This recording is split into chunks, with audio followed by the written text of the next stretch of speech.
Wonderful. Huu ni mwaka mwingine mpya ambao Mungu ametubariki nao, na Bwana ameweka katika moyo wangu ujumbe wa kinabii ya kuwa huu ni mwaka na majira ya kupata kicheko na ushuhuda mkubwa, na maandiko yanayotuelekeza katika ujumbe huu ambao napenda kuupeana kwetu sote ukaweze kuwa wetu na uwe wako, ni kutoka Mwanzo mlango 21 mstari ule wa 6 na wa 7. Mwanzo mlango 21 mstari wa 6 ambao unasema, Sara akasema, Mungu amenifanyia kicheko, na kila asikiaye atacheka pamoja nami.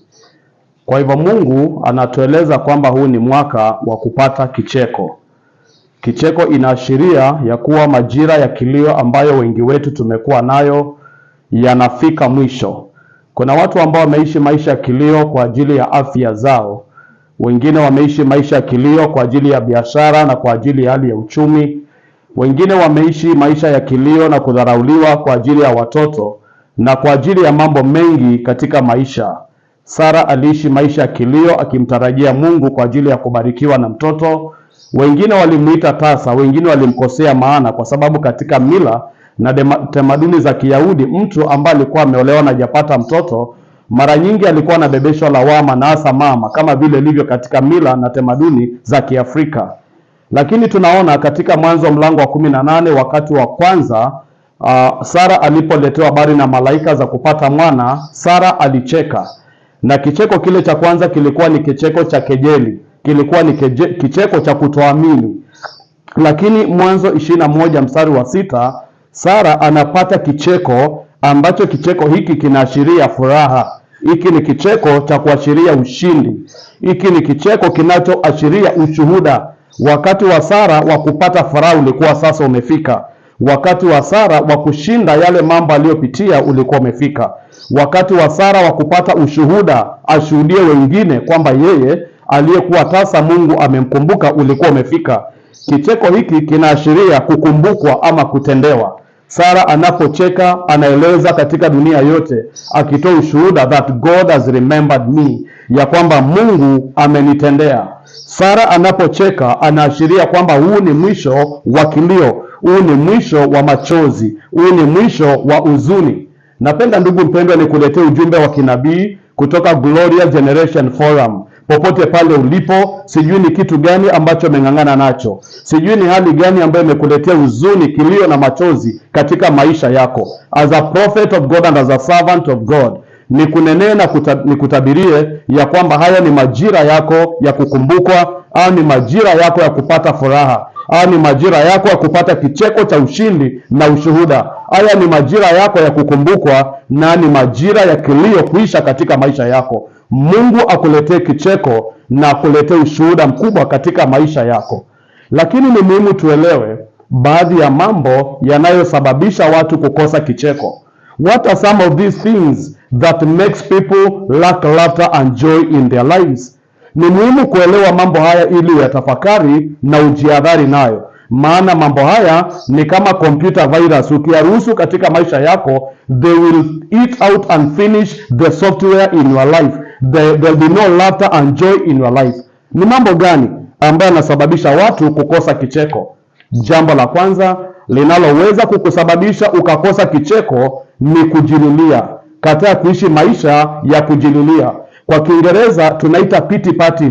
Kuishi maisha ya kujihurumia kila wakati na kujililia na kuona that you are the luckiest person on the world. That one doesn't help you. Wacha kuishi maisha ya kujililia na maisha ya kujihuzunikia, maisha ya kuita watu kila wakati waje waone shida yako na tatizo yako. We need to arise from pity party. Lazima tukatae kuishi maisha ya kujililia. Jambo la pili linaloweza kusababisha ukakosa furaha na ukaishi maisha ya kilio na huzuni ni kuishi maisha ya kuhesabu changamoto. Stop living a life of counting your problems and challenges. Ni rahisi sana kuishi maisha ya kuhesabu changamoto, kusema mwaka uliopita nilipitia shida hii, nilipitia changamoto. Kila mtu anapokutembelea, you are talking about your challenges. Unaongea kuhusu shida, unaongea kuhusu dhiki. Wewe ukiishi maisha ya kuhesabu changamoto na shida, itakuwa kizuizi cha wewe kupata kicheko katika maisha yako. Ni kweli changamoto ziko, ni kweli tunapitia milima na mabonde, lakini lazima tutoe akili zetu, lazima tutoe mawazo yetu na maneno yetu katika kuhesabu changamoto na shida kila wakati. Hawezi ishi maisha Januari mpaka December, you are just counting your challenges, you are just talking about your problems, you are just meditating about the issues you have gone through. No, we need to arise na tukatae kuishi maisha ya kuhesabu changamoto. Jambo la tatu linaloweza kukuzuia kuishi maisha ya kicheko na ushuhuda mkubwa ni chuki na wivu.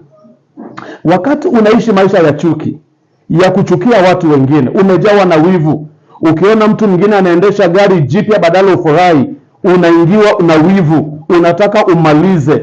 Hii itakuzuia kuipata kicheko na ushuhuda mkubwa katika maisha yako. Naamini Sara hakukubali kwenda kuingiwa na wivu ama kuchukia wale wengine waliokuwa wamebarikiwa na watoto. Hakukubali roho hiyo imwingie. Ndugu mpendwa, usikubali kuingiwa na moyo wa chuki na moyo wa wivu. Maana moyo wa chuki na wivu, kuonea wengine wivu, kuchukia wengine kwa ajili ya kicheko chao na kwa ajili ya furaha yao, itakuzuia wewe kupata kicheko katika maisha yako.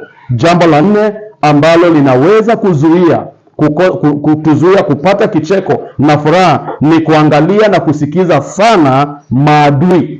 There are people ambao kila wakati they are just finding out what are my enemies saying, what are my enemies doing. Maadui zangu wanafanya nini, wanaongea nini kunihusu. Hiyo ni njia fupi sana ya kukunyima furaha katika maisha yako.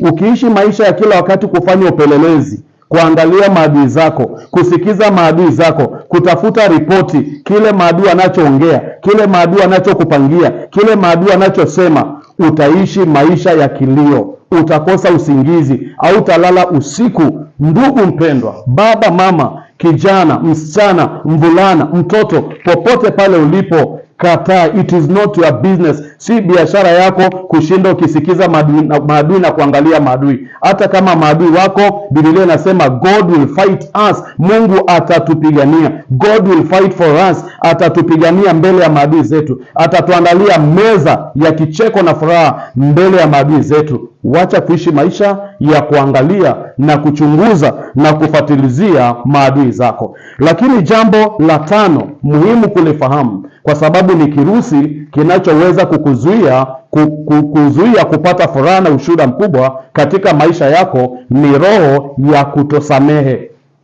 When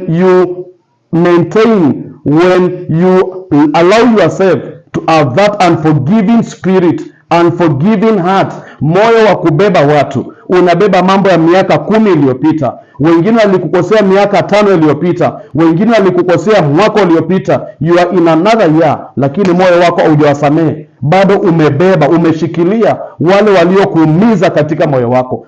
That will dry you of any laughter, that will deny you of joy. Tunapoandaa maisha yetu kwa ajili ya kupata kicheko na furaha kubwa katika maisha yetu pamoja na ushuhuda mkubwa, ni lazima tusamehe. Make a deliberate effort. Fanya uamuzi wa kusamehe. Na ukitaka mazungumzo yangu ambayo niliongea kuhusu kusamehe, you can still go and check in our YouTube channel, Gloria Generation, na utapata mafundisho ambayo tuliongea wakati mwingine kuhusu kusamehe, na pia hata jinsi na mbinu za kusamehe, kwa sababu kutosamehe kunaweza kukuzuia wewe kupata kicheko na ushuhuda mkubwa katika maisha yako. Jambo la 6 ambalo ni kizuizi cha kupata kicheko na ushuhuda mkubwa ni kujifananisha na wengine.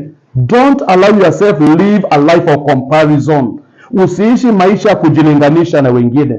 We are gifted differently. Tumepewa vipawa tofauti tofauti. Each and every one of us have their own lane in life. We have our own seasons of visitation. Kila mmoja ana majira yake ya kukumbukwa. Kuna wengine wanaolewa na baada ya miezi miwili tayari wamepata ujauzito. Wengine wanangojea mwaka mmoja. Wengine kama Sarah, they wait for years because our seasons of visitation, our seasons of laughter are demarcated differently by God. Na kwa hivyo ukiishi maisha ya kujifananisha na wengine, utakosa kicheko. Miaka zaidi ya 20 tangu nimalize kidato cha 4 leo. Kuna wengine tulisoma pamoja na wao, na ninapokutana na wao leo bado hawana kazi. Kuna wengine tulisoma na wao, sasa ni matajiri, wanaendesha magari makubwa, wamefika viwango vya juu kifedha kuniliko mimi. lakini nikiamua kuishi maisha ya kujilinganisha na wao, sitaweza kuendelea, sitaweza kupata kicheko. Nitaishi maisha ya kumlaumu Mungu na kujilaumu. Ni muhimu tukubali na tukubaliane ya kwamba katika maisha kila mmoja wetu ana majira yake, kila mmoja wetu ana nyakati zake, na kwa hivyo badala ya kujifananisha na wengine na kukosa furaha, kujifananisha na wengine na kuanza kujilaumu, jikubali pale ulipo, mwambie Bwana, majira yangu kama vile ya Sara alipofika, naomba wakati huu ujumbe wa kinabii wangu, nami unikumbuke, uniletee kicheko na ushuhuda mkubwa. Kwa hivyo kujifananisha na wengine kunaweza kukuzuia kupata kicheko na ushuhuda mkubwa. Na jambo la 7 na la mwisho ambalo ni kizuizi cha kupata kicheko na ushuhuda mkubwa ni kukata tamaa ama kukosa subira. Wengine wanakata tamaa. Some people give up too early. Mwisho utakuja gundua that you are almost reaching the top of the hill and receiving your miracle of laughter and joy when you gave up. Don't give up. Usikate tamaa. Hata kama hali zimekuwa ngumu vipi za kiuchumi, hata kama familia yako imepitia changamoto vipi, hata kama kuna hali gani zimekuinukia katika afya yako. Sara wakati mwingine na Ibrahimu walifanya blanda kidogo. At some point they gave up as human beings. Wakaenda kutafuta maid wakifikiria wanaweza kumsaidia Mungu kufanya kazi, wakiangalia kwa akili zao kwamba Sara anapita menopause, itawezekana vipi kupata mtoto wakati wake wa kibiolojia kuwa na uwezo wa kupata mtoto unapita. Wakaamua kutafuta maid, lakini baada ya kuleta yule maid wakapata mtoto Ishmaeli, Mungu bado akamwambia this is not a child of promise. Huyu si Isaka. Jina Isaka linamaanisha latter. Isaac will still come. Ikabidi wakatubu na wakajiondoa katika hali ile. They almost gave up and they almost destroyed their life, but glory to God, kwa sababu Sara na Ibrahimu walikuwa sikivu kwa Mungu, waliweza kumrudia Mungu na kutubu na kuendelea kumsubiri Mungu.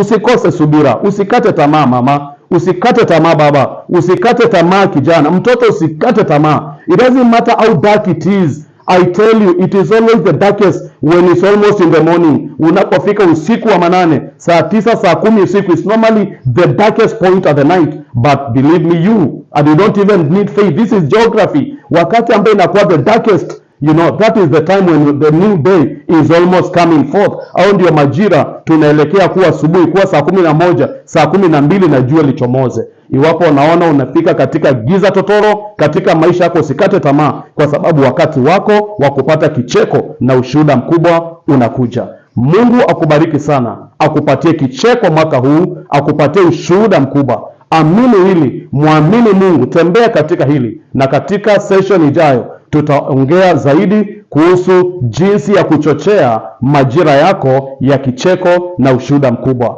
Ujumbe huu usichukue peke yako, share na mwenzako, karibisha mwenzako, subscribe ubarikiwe na mwingine abarikiwe. Mungu akubariki na kutende mema, akujaze kicheko na ushuhuda mkubwa. Kwa jina la Mungu Baba na la Mwana na la Roho Mtakatifu.